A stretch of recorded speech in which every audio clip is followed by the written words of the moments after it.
We are kicking off the series at the Southeast Collision Conference, and it's a good time. We are starting it out with this episode today with the one and only Mike Anderson of Collision Advice. He actually teaches or speaks at 2 classes at the Southeast Collision Conference 2024. So we talk about each of those classes and kind of get into it a little bit. One of the things we talk about is disassembly, 100% disassembly. We also talk about how you got success in the past at your shop is not what you're going to want to do in the future. So we get into that. Also, some really current industry trends that I wasn't even aware of. So a lot of really good stuff packed into this short little chat that we had today. Check it out.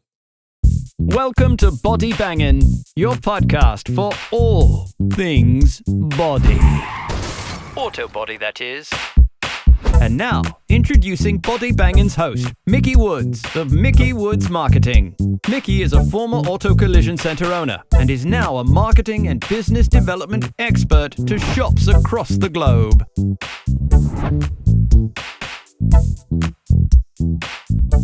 Hello and welcome, everybody. We are on the Body Bangin' Podcast, and the Body Bangin' Podcast is at the Southeast Collision Conference right now, which is so fun and cool.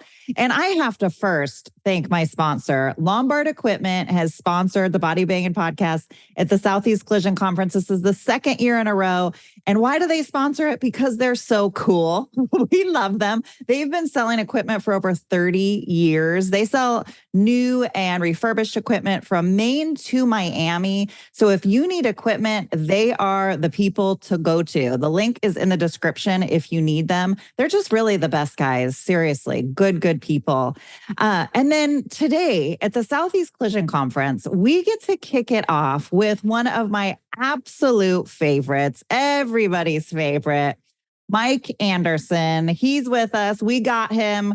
We grabbed him up. He can't go anywhere, so he's stuck with us for the next 15, 20 minutes. How's it going, Mike? It's going great, Nikki. It's always an honor and a privilege. So thank you so much, and thanks for bearing with us as we work through all the technical issues as well. So thank you. Hey, the show must go on. Yes, ma'am. Yes, ma'am. So Mike, I feel like every time I introduce Mike, I'm like, who doesn't know Mike Anderson? So if you've never seen him, I must introduce you to my good friend, and he's such a blessing to the collision community as a whole. He has the company Collision Advice. He does so many amazing things in our industry, and he spoke this morning at the Southeast Collision Conference, and he's speaking again tomorrow. And with Mike, you're never bored. You always have good content. Everybody walks away with something powerful and moving. Mike, as a person, is an awesome guy, and then the stuff he brings to every session is so powerful. So I'm always blessed to talk to you, Mike, and I'm so happy that people get to hear you, because there are a lot of people that can't get out to conferences, and sometimes these are the only ways that they get a chance to get this type of education. So really appreciate you taking your time. So let's jump right in. Your talk this morning was on future-proofing your shop. Tomorrow's success starts with today. Wow, powerful. Yeah, we had a packed house. It was literally honestly standing room only. So just a real quick shout out to Josh and Jordan and all the men and women for all the associations that put on this conference. I mean, literally, I'm not embellishing it. It was standing room only. And what a great way to start off a Friday morning, at 8 o'clock. And it was an amazing conference. A lot of buzz about the floor right now. Yes. Yeah, absolutely. And the cool thing is the trade show floor is free at the Southeast Collision Conference. Was such a great concept. I love that. Correct. Yeah, there's a ton of vendors here. I mean, I'm looking around now. I mean, there's easily probably 40, 50 vendors here. And it looks like a lot of these staying pretty busy as well. That's awesome. That's awesome. Okay, so let's jump in. I know you talked about a lot of stuff.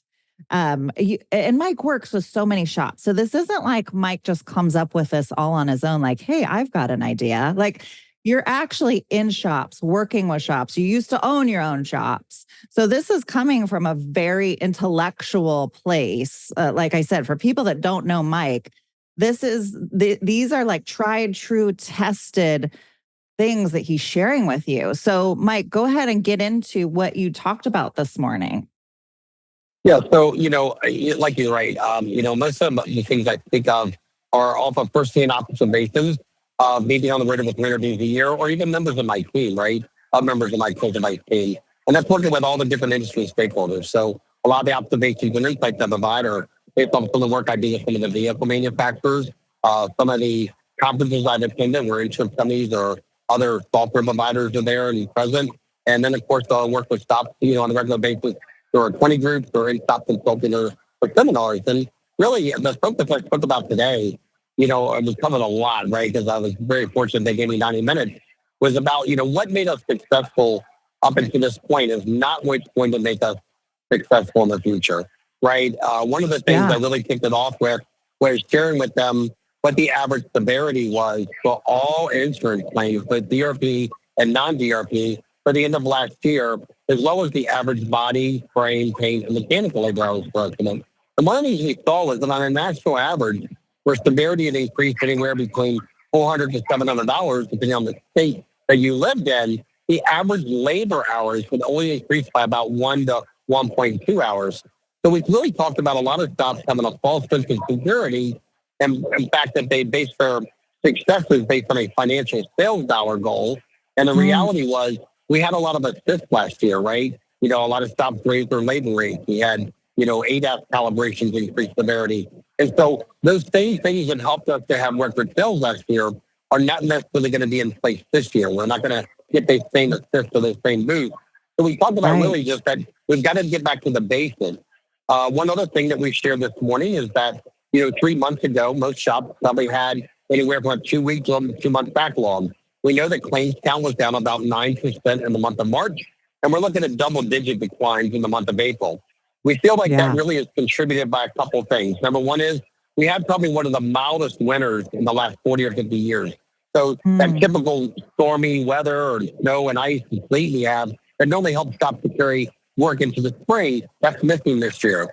Secondly, we know that the average consumer had probably, depending on where they lived at, anywhere from a 15 to maybe even the high as a 30% insurance premium increase last year. And we're expecting, based on the data that I've seen and the conferences I've attended, another 13 to 15% premium increase this year. So we find that a lot of consumers are probably reluctant to file an insurance claim now because their premiums went up based on last year. And they're like, man, I don't want to get through this again. So we're seeing, again, as I've been around, and I would say just so far this year, I've been in 27 states, right? 27 states in the United States. And I'm telling you, a lot of shops have slowed down. And again, when we think it's because we have a mild winter, people are more reluctant to file claims. And I think, honestly, supply chain challenges have improved. So, shops there to get the parts quicker. They're throwing the cars quicker. And last but not least, I think ADAS is finally having that negative, impact on accidents that we talked about. Interesting. Yeah, I didn't think about the ADAS component, but that is an interesting piece of it. Now, do you think, because a lot of people ask me about the slowdown, because, being a marketing company, my phone rings off the hook. Help me, help me. They're in a panic because they've slowed down and they always want to know, why do you think it is? And I agree with you. The insurance policy thing is crazy. And when you get into an accident, then they raise your rates even more. So people are already barely paying for those policies, and then they increase the cost and it's just through the roof. So, and then the weather piece of it, I hadn't thought about that either. So very interesting. Also, we're in an election year, and then God forbid you turn on the news. 100%. There's so much fear in the news. So we have all of the fear. And when people are in a fear state, they're less likely to be spending. So I had the opportunity to spend some time with an economist recently, Dr. Chris Thornburg from Beacon Economics, and he presented at an event in a function I was at about 3 weeks ago. And one of the things we talked about was the economy is actually really good, but the narrative that we see on social media or in news publications, whatever, whether it's print or online, the economy is really good, but the narrative that people hear and see is the economy is not good or is uncertain. So I think that narrative that people are telling in their minds, right, is, hey, election's coming up, things could be a little different, and so people are just kind of sitting back a little bit and being a little bit more selective on what they spend their money on. One of the other studies that we shared this morning was that if you look at consumer spending back, I would say since early 2000s, right? Consumer spending is up on experiences, and consumer spending on things is down. So to kind of put that in, I guess relative to our industry is that consumers aren't just buying stuff anymore. They're taking their money and spending their money on something that gives them an experience, right? And so, Yeah. I mean, I think if you look at like, Starbucks, I mean, obviously I don't drink coffee, but from when I talk to people, Starbucks is pretty, medical or you're pretty average when it comes to coffee. But it's that personalized experience to make people want to pay $10 for a cup of coffee versus a 7-Eleven that's 99 cents. So I think there's a Right. lesson to be learned from us. Yeah, there's a lesson to be learned that doing a quality repair is not enough anymore. You also have to deliver an extraordinary experience for the consumer. I was at several OEM conferences this year, and one thing they talked about was how Tesla is shaping the consumer experience with direct-to-consumer sales as well as mobile service. And so I think, you have Amazon now, free delivery. And as we start to look at these things, we have to modernize our experience. That was another thing they touched on this morning. Great point. Great point. It's a total shift. Well, and like you were mentioning with the economy, is its perspective. It's really the power of perspective is incredible. So the way people are choosing to view things or looking at things, although the thing might change, the way that we're looking at it is different. And then moving into the experience thing. So did you get into how to create that experience for people? Because nobody wants to go. It's not like when you get a collision repair, you're tricking out your vehicle. It's just it's going back to the way it was. Big deal. So how are we moving people because experience is emotions. Well, yeah. So how do we get into that? Yeah, so one of the things that I talked about was I had the opportunity and the privilege of attending the Lexus conference. And at the Lexus conference, kind of their theme was know me, know my car, right? KNOW, know me, know my car. Yes. So I think it starts out with us first building a personal relationship with that vehicle owner before we actually talk about their vehicle. That's number one. Number two is that I think when I say personalized, that means, again, greeting them by their name. So like, if I know that I've scheduled Miss Mickey Wood then at 2:30 with a Toyota and a young lady walks in with a Toyota, I can pretty much assume that that's very Mickey Woods and say, hey, Miss Wood, welcome to ADC Collision, right? So recognizing people, there's a guy named Tim Papp of Papp Auto Body in Illinois. Every customer that picks up a car from Tim Papp, they get a vase in their car with 4 roses in it, right? Like that's something that customers talk about. Wow. A little exceptional experience, right? So what we found is just the more you personalize, you can make the experience, the better a customer is going to feel about the experience. The other thing we also talked about was response time, right? We've seen a lot with dealerships, whether it comes with new car sales or service appointments or even on the body shop side, that when somebody reaches out to us after hours through our website or through a chat through Google Business Listing, which is your area of expertise, response time matters, right? So if you're a DRP and you get an insurance assignment, or you're not a DRP, but somebody reaches out to you right through your after hours, chat on your website or Google Business Listing, response time is critical to the experience. And if we don't respond to that consumer with a timely manner, we live in a Baruka world. If you remember Willy Wonka, the lady's like, I want my golden geek. I want it now, daddy. Like Yes. Customers, they want that response now. And if you don't get back to them in a timely manner, they're just going to call another stop or, email or text another stop. So when it comes to customer experience, we also know, again, that response time matters. And the other thing that we also discussed was something called social proof, that today's consumers want social proof that you can be trusted. And obviously, 2 really good forms of social proof is your online Google reviews, or also if your shop's listed on an OEM certified shop locator, the consumer's like, oh, I can verify that this shop is legit. And they do a lot of BMWs or quarters, whatever the case may be.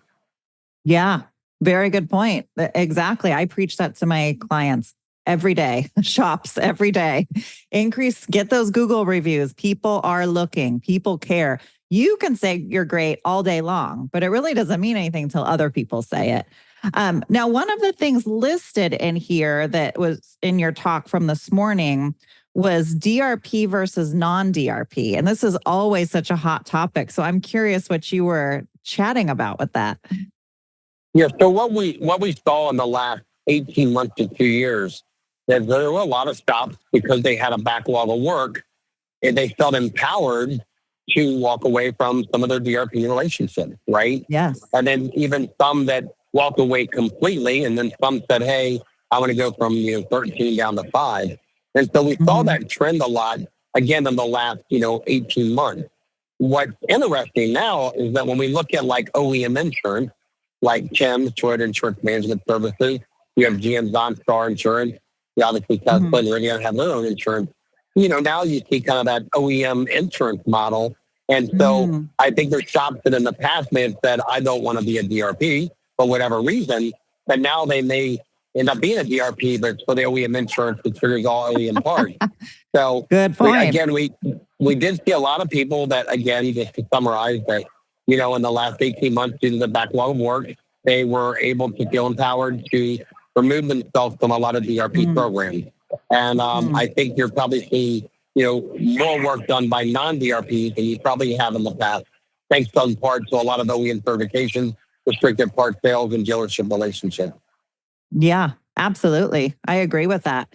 Now, when you were talking about, because you have OEM certifications listed on here, is that what, did you say more about the OEM certifications, or did it more have to do with that piece of it there? No, 100%. I talked about OEM certifications.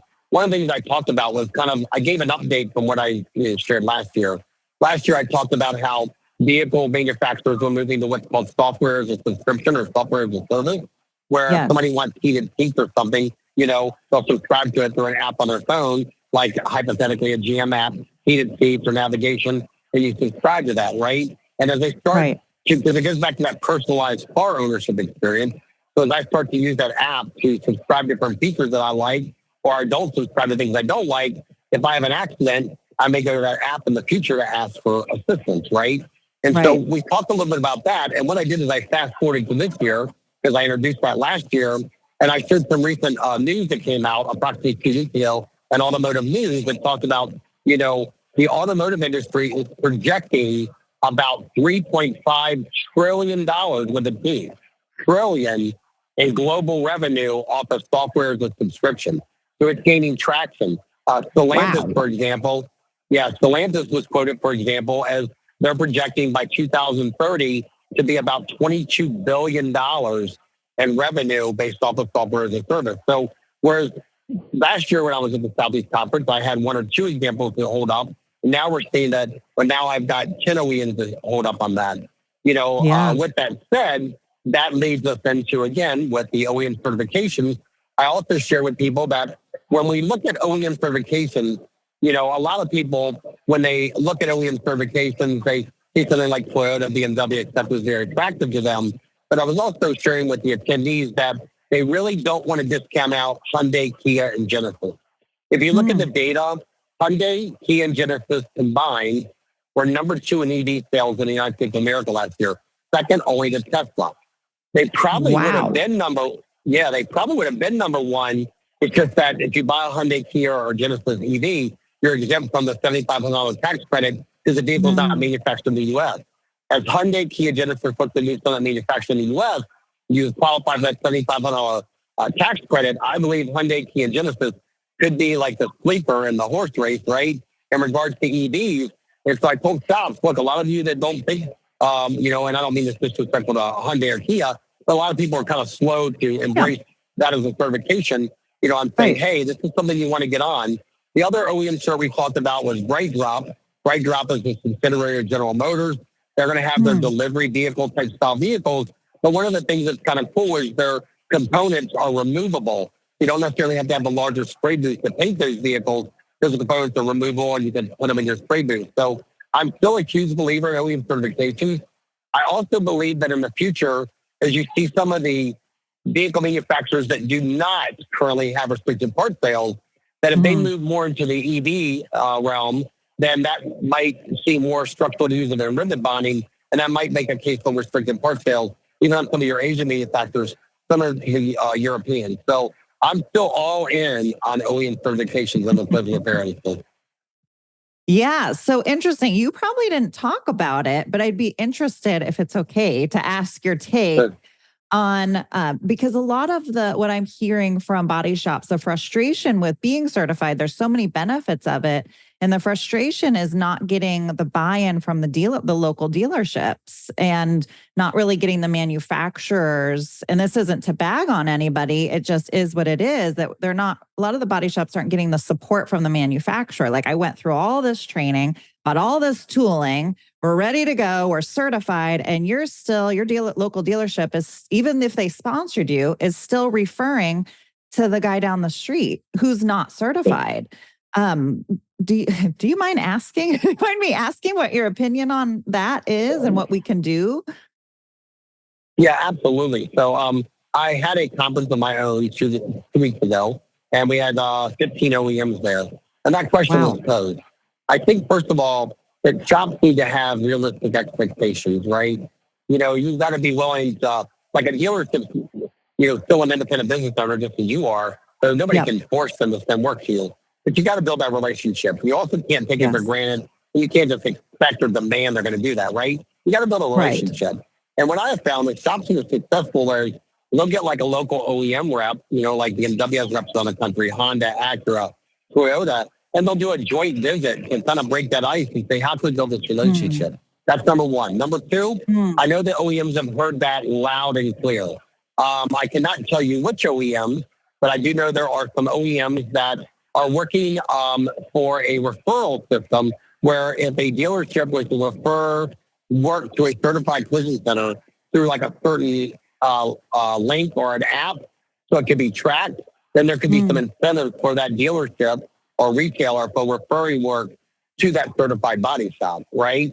I can also Interesting. tell you that the OEMs allow me the opportunity.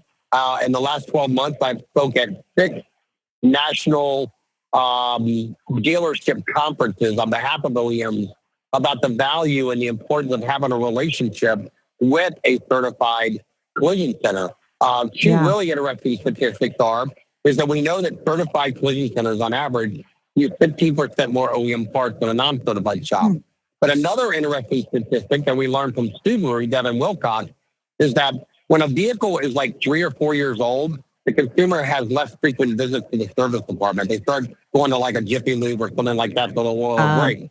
But when yeah. they have a positive experience in the certified collision center, we see about a 40% re-engagement back in the service lane. So when that Wow. happens, there's value. Yeah, that 40% huge. That's instant value. So I think it's just getting the right people in the room, Mhm. having these conversations. For any of the shops that are certified, I can tell you the OEMs have heard that message loud and clear, not just from me, but from shops such as anyone listening to this podcast. But I can tell Right. you the OEMs are moving into some ways to track referrals from dealerships and trying to find some things to try to change some behavior. So I think, again, it's not going to happen like tomorrow, but I believe in the future, it's just going to get better and better.